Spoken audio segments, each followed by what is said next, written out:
गुरुजी, ये विवाद कहां से शुरू हुआ था, मैं ये जरूर बता सकता हूं।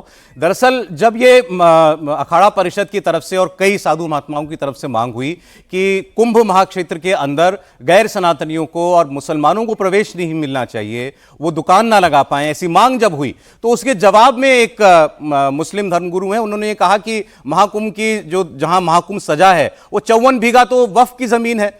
अगर मुसलमानों की वक्फ की गई जमीन पर महाकुंभ हो सकता है तो ऐसा ही बड़ा दिल हिंदू धर्माचार्यों को दिखाना चाहिए और मुसलमानों को वहां आने की अनुमति देनी चाहिए।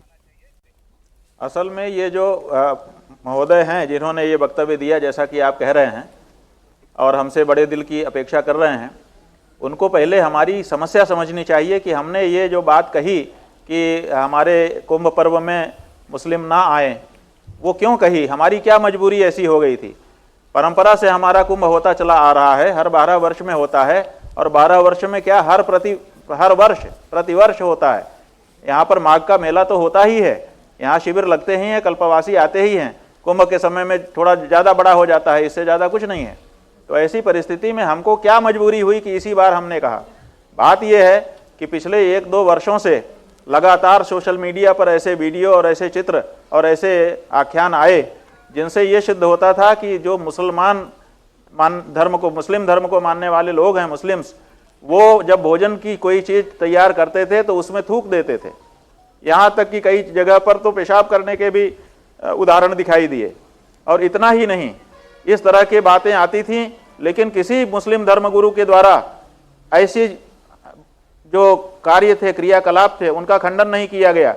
कभी किसी के द्वारा नहीं कहा गया कि जब तुम हिंदुओं के लिए भोजन बना रहे हो तो उसमें क्यों थूक रहे हो, ये गलत है, ये इस्लाम के अनुरूप नहीं है, तुमको क्यों ना इस्लाम से बाहर कर दिया जाए। ऐसा कोई कड़ा कदम भी उनकी तरफ से नहीं उठाया गया।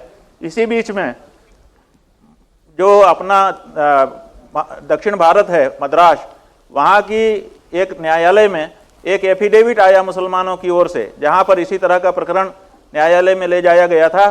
तो वहाँ पर उन्होंने एफिडेविट पर कहा कि भोजन की वस्तु में थूक देना हमारे लिए सुन्नत है, हमारे लिए तभी वो स्वीकार्य होता है जब उसमें किसी मुस्लिम का कुछ अंश चला जाए।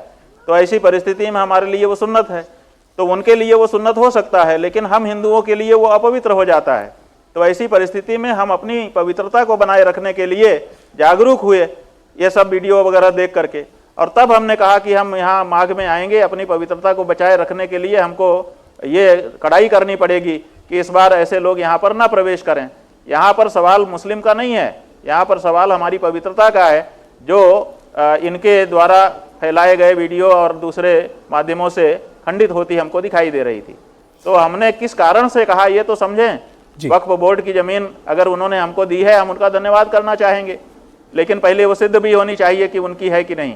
और वो बाकी चीज़ों में हमको सहयोग करें, हम उनको धन्यवाद देंगे, हम सदा से देते रहे हैं, लेकिन हमारी पवित्रता को हमको बचाए रखने के लिए तो छूट होनी चाहिए कि उसके लिए भी वो कहेंगे कि नहीं, तुम पवित्रता अपनी नहीं बचाए रख सकते हो।